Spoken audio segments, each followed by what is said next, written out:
on the Rashford thing, actually, just really quickly. I mean, it's just something that you'd rather not happen. It adds extra pressure to him, it does. It does. I don't care what anyone says. If we were winning games, it really wouldn't matter, because it would be like, right, both people have gone their separate ways, and it is what it is. But when you're not doing well, someone goes away and they're doing well, it does put extra pressure on you. Ironically enough, it was funny actually, that game, because I watched it last night, and for the first half, he was pretty shit actually. Like he wasn't that good at all.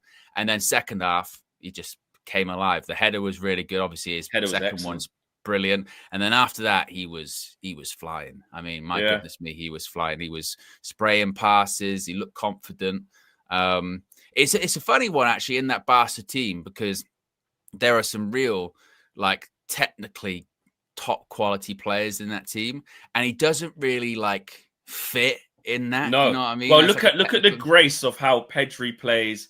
How De Jong were manipulating the ball, what Rafinha's touch, like it's a joke. Outrageous. But actually, he gives them the thing out when you look at, obviously, Lamine, when you know how good he is technically, he gives them the sort of raw, rugged, all that. Just give me the ball, I'm just going to run it, man. Like, do you know what I mean? So it works as a squad player. I don't think he was brought there to be the main starter every single game. I think form could dictate that. But let's be honest, when Rafinha and Lamar are both fit and firing, he probably doesn't start. But there's enough in there where they're going to play a lot of games. There's going to be injuries. Look, lo and behold, and he takes his chances. And the manager likes it. The manager's, you know what I mean? But I did think when he scored that brilliant goal, it reminded me, I remember him scoring a bit of a similar goal against Man City at the Etihad. He's done it, yeah. All my phone was going off. All my friends, Liverpool, proves you were the problem. This, that. I goes, listen, Rashford always needed a new set of circumstances, scenery. You can always argue that Man United is a problem, 100%, because we ruin players. But it will get rewritten now, this Rashford thing, with every goal he scores. You're the problem. Let's have it right. Rashford down tools, didn't want to play here anymore. Went out clubbing in flipping Dublin and didn't want to come back and lied about. Like, let's not fighting fans in the car park, essentially. Head down. The last time he played against Newcastle, we saw what happened. Didn't move.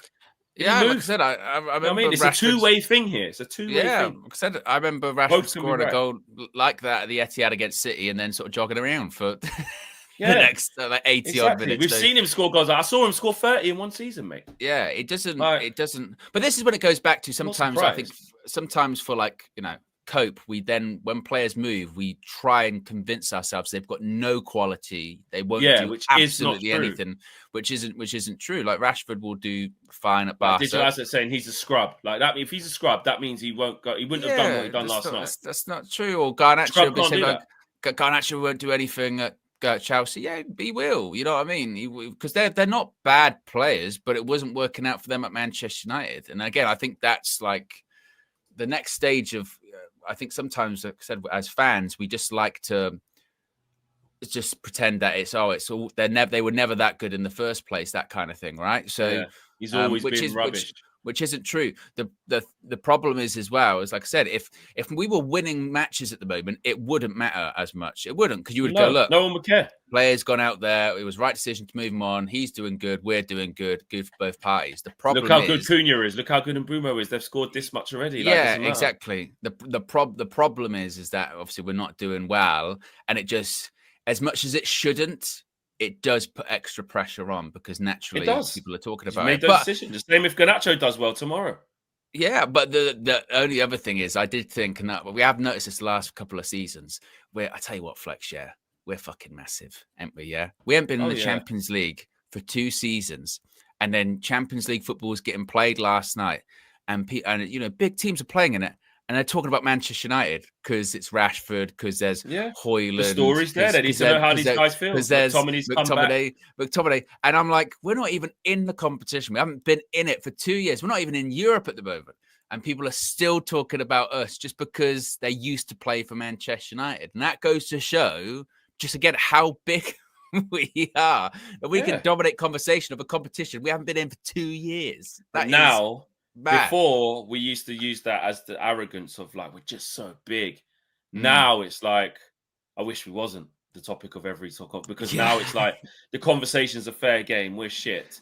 And it's like the conversations are in a negative light of, they're saying to Rashi, what's the difference? Joe Cole's, he's doing it in a way. I'd much rather be in the competition and be 100%. Doing well. You know what I mean? Yeah, than hearing about, like you said, it is because we're big and the storyline's there. But like Sharam says, United sell, simple as that. But you have to ask these players, like, because of Man United being so bad, like worse in their history, but you're smiling, you're happy. This manager loves you. You're playing in the champ. Rasmus, everyone's left us and they get upgraded, bro. Anthony's playing in Europe. I mean, he's in Europa League. Yeah.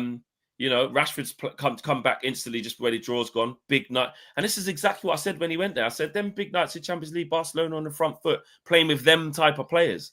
Rashford's going to be fine. He's going to be fine.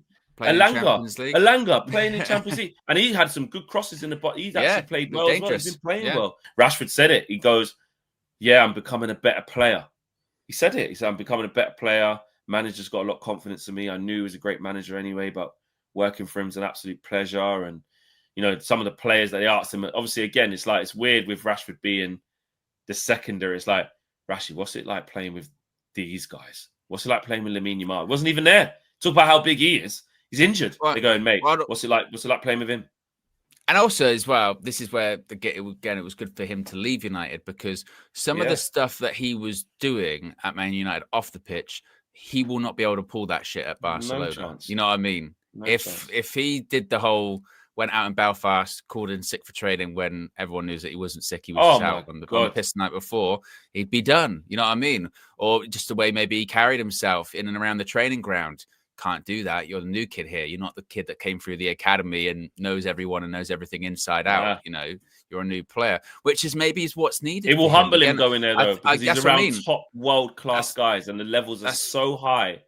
He'd be fine. That's what I mean. I think this is when I go back to the cultural issue at United, particularly I think with players coming through the academy, there is sometimes a feeling with them like they own the place or they're untouchable because they've been here for ages. You know what I mean? I've been here forever. I've come through the academy. I know this place. And I'm the guy who made good by coming through the academy, and I made it into the first team. So you can't touch me kind of thing. And I do think that is a good thing for those players to be, like you said, humbled and be like, no. It brings him down to earth, and it shows what he needed to do to reignite his career in front of Thomas Tuchel as well, by the way. And this is what I maintain, right? I still maintain it. Shout out Andy Gordon, he still did score. Yeah. I'm sorry. The best version of Rashford, no matter how often you see it or don't, whenever it is available, the best version of Rashford is better than Andy Gordon. 100% for me, personally. It's just that obviously in the last 18 months, Anthony Gordon's been quite consistent in his level of performance, even though he's had some dips here and there. But the best version of him, Thomas Tuchel will always see as a better player, in my opinion. The level he's played at, what he's done in his career, where he's been, he is better than Anthony Gordon. Whether or not he can remain consistent enough to prove that is a different argument. Whether he can remain consistent enough to prove that he's better an option than Eze on the left, a better option than Jack Grealish, who might be coming back into the team if he keeps consistent. A better option than, Madueke out there on the left once Saka gets back, or Cole Palmer. All of these options. Rashford, if he's playing well for Barca week in, week out, Thomas Tuchel, I think, will pick him for England. And that's the problem, isn't it? But that's why people do pick people like Anthony Gordon over Rashford, is because if they're off, they'll give you work rate, which Rashford won't. You know what I mean? If he's off, he won't. If he's off, but this version of Rashford, where he's going to be confident, you don't know. Things can go wrong really quickly. Like, once Yamal gets back and maybe Rashford goes back to the bench, he's only coming on for 15 minutes here and there for loads of games because they're in the title race and it just works for them. It can change. I get that. But I just feel like there's going to be enough positivity around him that he's just, whether he's coming off the bench, whether he's starting, he's just going to be doing enough. And I think that's going to transpire into England, where Thomas Tuchel picks him just to be in the squad anyway, because I think he'll be playing enough to get in the squad. I just think he's going to do well.